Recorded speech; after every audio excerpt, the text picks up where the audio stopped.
আসসালামু আলাইকুম ওয়া রাহমাতুল্লাহি ওয়া বারাকাতুহু। এই ভিডিওতে আপনি এমন একটি বিপজ্জনক বিষয় জানতে পারবেন যা তাহাজ্জুদ নামাজের সময় কখনোই করা উচিত নয়। নিঃশব্দ কিছু ভুল যা আল্লাহর সাথে আপনার সংযোগকে ধ্বংস করে দিতে পারে। এমনকি তখনও যখন আপনি সকল ভাবছেন যে আপনি সব ঠিকঠাকই করছেন। তাড়াহুড়ো করে নামাজ পড়া যেন কোনো কিছু থেকে পালিয়ে বাঁচছেন। আমাদের সময়ে এক অসুস্থ তারা লক্ষ্য করা যায়। আমরা তাড়াহুড়ো করে বাঁচি, তাড়াহুড়ো করে খাই, তাড়াহুড়ো করে ভালোবাসি এবং অবিশ্বাস্যভাবে তাড়াহুড়ো করে নামাজ পড়ি। এমনকি আমাদের আধ্যাত্মিকতা দূষিত। কখনো কি লক্ষ্য করেছেন কত মানুষ তাহাজ্জুদের জন্য ওঠে এবং শেষ করার জন্য দৌড়ায়? এমন ভাবে দৌড়াচ্ছে যেন কিসের জন্য তার দেরি হয়ে গেছে, আবার কিসের জন্য ঘুমোতে যাওয়ার জন্য যেন তার দেরি, কোনো নোটিফিকেশনের উত্তর দেওয়ার জন্য। আল্লাহ যখন রাত্রে শেষ তৃতীয়াংশে আকাশের নিচে নেমে এসে জাগ্রত মানুষের কথা শোনে, তখন তার থেকে বেশি গুরুত্ব আর কি হতে পারে?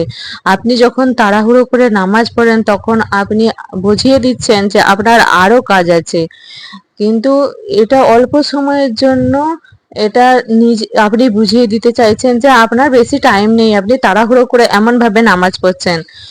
নবী সাল্লাল্লাহু আলাইহি ওয়াসাল্লাম উনি এমন শান্তভাবে নামাজ পড়তেন, তিনি দীর্ঘক্ষণ তেলাওয়াত করতেন এবং কাঁদতে কাঁদতে মাটি ভিজিয়ে ফেলতেন, কারণ তিনি বুঝতেন যে এটাই সেই মুহূর্ত, এটাই সেই সাক্ষাৎ যেখানে সময় থমকে দাঁড়ায়।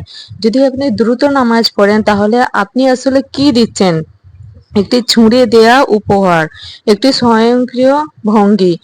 আপনি একটু তাড়াহুড়ো করছেন একটি অপমান। আর খুশুবিহীন নামাজ পড়া একটা যেন কোনো কিছু অনুভব না করে ভালোবাসা ঘোষণা করা। কারো কাছে আমি তোমাকে ভালোবাসি আর অন্য কারো কথা ভাবা একই রকম। শারীরিকভাবে আল্লাহর কাছে থাকা কিন্তু মন কাজে সমস্যা, সামাজিকভাবে বাইরে পড়ে থাকা। আর সবচেয়ে বেশি হতাশাজনক বিষয় হলো অনেকেই বুঝতে পারে না যে তারা খুশুবিহীন নামাজ পড়ছে, কারণ তারা এই শূন্যতায় অভ্যস্ত হয়ে গেছে। এখন এটা একটা স্বাভাবিক বিষয়। এমন হয়েছে আপনার যে নামাজ শেষ করে মনে হয়েছে যে আপনি তা যা পড়েছেন তার কিছুই মনে নেই, আপনার মন ভরে গেছে, এখানে সেখানে গেছে এরকম। এটা একটা সতর্কবার্তা, এটা আত্মার নীরব চিৎকার, আমি এখানে আছি কিন্তু আমি এখানে যে কিন্তু আমার আত্মা এখানে নেই। এটা এমন কিছু যা ধীরে ধীরে অর্জন করতে হয়, সচেতনার সাথে, ধীর গতির সাথে, মনোযোগের সাথে। এটা নামাজের আগে শুরু হয়, প্রস্তুতিতে, অজুতে, নীরবতায়, এবং এটা নামাজের সময় বাড়ে ভেতরের কথায় মনোযোগ দিয়ে সম্পূর্ণরূপে সেখানে থাকার চেষ্টায়। খুশুবিহীন নামাজ পড়া তৃষার্ত হয়ে না জল্পনা করার মতো। তো কিন্তু খুশুর সাথে নামাজ পূরন্ত হয়। ও নামাজের পর দোয়া না করা। আপনি নামাজ পড়েন, শেষ করেন, উঠে যান, ঘুমাতে যান, আর সবচেয়ে মূল্যবান জিনিসটি আপনি ভুলে যান, সেটা হলো দোয়া। অন্তরঙ্গ কথোপকথন, আত্মার চিৎকার। তাহাজ্জুদের পর আকাশ খোলা থাকে, পর্দা সামান্য ফাঁক করা থাকে, মহাবিশ্ব নীরব থাকে, আর আল্লাহ নিত্যতম হন। কিভাবে আপনি কথা না বলে থাকতে পারেন? কিভাবে আপনি দৌড়ে পালাতে পারেন? এটা এমন যেন বাদশাহর প্রাসাদে গিয়ে মাথা নত করলেন আর একটিও কথা না বলে বেরিয়ে এলেন। কি সুযোগ নষ্ট করছেন! অনেকেই দোয়াকে অতিরিক্ত কিছু মনে করে, একটি বোনাস, একটি সামান্য বিষয়, কিন্তু দোয়াই হলো সবচেয়ে উত্তম বস্তু। দোয়া হলো একটি উষ্ণতার চরম মুহূর্ত, যেখানে আপনি বলেন, হে আমার রব, আমি এখানে, আমাকে শুনুন, আমাকে দেখুন, আমাকে গড়ুন, আমার ভুল আমাকে মাফ করে দিন। যদি তাহাজ্জুদের পর আপনার দোয়া করার অভ্যাস না থাকে তাহলে আপনি কেবল একটি আচার পালন করছেন। শারীরিকভাবে আপনি তাহাজ্জুদের নামাজে থাকলেও কিন্তু মানসিকভাবে আপনি সেখানে নেই। তো আমার আল্লাহর কাছে এটা হচ্ছে সবচেয়ে বড় দুঃখ। আর সবচেয়ে খারাপ হলো অন্যমনস্ক থাকা। আল্লাহর সাথে এমন ভাবে কথা বলুন যেন প্রিয়জনের সাথে কথা বলছেন, ভয় ছাড়া, মুখোশ ছাড়া, প্রস্তুতি ছাড়া। সত্যির সাথে কথা বলুন, কারণ একটি ভাঙা হৃদয় থেকে উচ্চারিত বিশ্বাসের চেয়ে শক্তিশালী আর কিছু নেই। যা তাৎক্ষণিক ফল আশা করা যেন আল্লাহ আপনার সময় অনুযায়ী কাজ করেন। তাড়াতাড়ি ফল পাওয়ার আকাঙ্ক্ষা আমাদের প্রয়োজনবিহীন নীরব রোগ।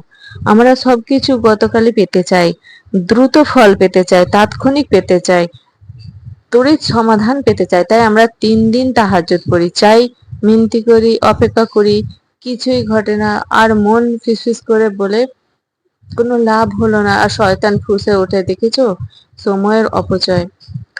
ঘুমাতে যাও, কিন্তু আল্লাহ অন্য কম্পাঙ্কে কাজ করেন, অন্য মাত্রায় তিনি সম্পূর্ণতা দেখেন। তিনি জানেন যে আপনি এখনো বোঝেন না।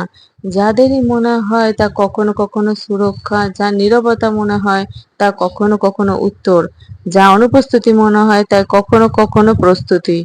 আপনি একটি দরজা খুলতে চান, আল্লাহ একটি সেতু তৈরি করছেন। আপনি এক্ষুনি মুক্তি চান, আল্লাহ আপনার ধৈর্য গড়ছেন। আপনি একটি উত্তর চান, আল্লাহ আপনার পরিবর্তন চান। যদি আপনি ফল না দেখে নামাজ ছেড়ে দেন, তাহলে আপনার বিশ্বাস উত্তরের উপর ছিল, যিনি উত্তর দেন তার উপর নয়। সত্যিকারের বিশ্বাস নামাজ পড়ে এবং অপেক্ষা করে, নামাজ পড়ে ভরসা রাখে, নামাজ পড়ে এবং নামাজ পড়তেই থাকে, কারণ সে জানে আল্লাহ কোনো আন্তরিক দোয়া উপেক্ষা করেন না, এমনকি যদি এমনভাবে উত্তর দেন যা কেবল সময় প্রকাশ করবে। তাহাজ্জুদ কোনো জাদুকরি বোতাম নয়, এটা একটা লক্ষণ যে আপনি বিশ্বাস করেন। যখন সবকিছু থমকে আছে বলে মনে হয়, এটা আত্মসমর্পণের একটি অনুশীলন। আর যে স্থির থাকে, যে লেগে থাকে, যে না দেখেও জেগে ওঠে, সেই ভালোবাসার পাত্র, সেই স্মরণীয়, সেই গৃহীত। যদি আপনি এই ভুলগুলোর মধ্যে কোনো একটিতে নিজেকে খুঁজে পান, তবে নিজেকে দোষ দেবেন না, তবে নিজেকে সান্ত্বনাও দেবেন না। আধ্যাত্মিকতা পরিপূর্ণতা দিয়ে তৈরি নয়, বরং অগ্রগতি দিয়ে তৈরি। প্রতি রাতে আপনি আরো সচেতন হতে পারেন, আরো একাগ্র হতে পারেন, আরো আন্তরিক হতে পারেন। তাহাজ্জুদ একটি রহস্য, একটি উপহার, একটি আহ্বান। একে বোঝা মনে করবেন না, তাড়াহুড়ো করবেন না, তাৎক্ষণিক ফল না দেখে ছেড়ে দেবেন না। এটি গভীর স্তরে কাজ করছে, এটি আপনাকে গড়ছে, এমনকি যখন আপনি অনুভব করছেন না। আর মনে রাখবেন, আল্লাহ কেবল আপনি কি করেন তা দেখেন না, বরং কিভাবে করেন তাও দেখেন, এবং প্রধানত কেন করেন। আপনার আগামী তাহাজ্জুদের নামাজ ভিন্ন হোক, তা একাগ্রতায় পূর্ণ হোক, মনোযোগে পূর্ণ হোক, নীরবতায় পূর্ণ হোক, আন্তরিকতায় পূর্ণ হোক। আপনার কোনো তাড়া যেন না থাকে, আপনি যেন সম্পূর্ণভাবে উপস্থিত থাকেন, কারণ হয়তো হয়তো সেই রাতে, সেই দোয়ায়, সেই অশ্রুতে আল্লাহ আপনার পুরো ইতিহাস পরিবর্তন করার সিদ্ধান্ত নেবেন। কেমন লাগলো আমার ভিডিওটা আপনাদেরকে, তো জানাবেন আপনারা, আর আমাকে কমেন্ট বক্সে একটি আমিন লিখে দেবেন, আর ভিডিওটিতে লাইক করে দেবেন। আপনারা লাইক করেন না, আপনাদের একটা লাইক আমাকে আগে বাড়াতে অনেক সাহায্য করবে। আর সবসময় খেয়াল রাখবেন, তাহাজ্জুদ হলো আল্লাহর কাছে পৌঁছানোর একটি রাস্তা। আমিন সুম্মা আমিন।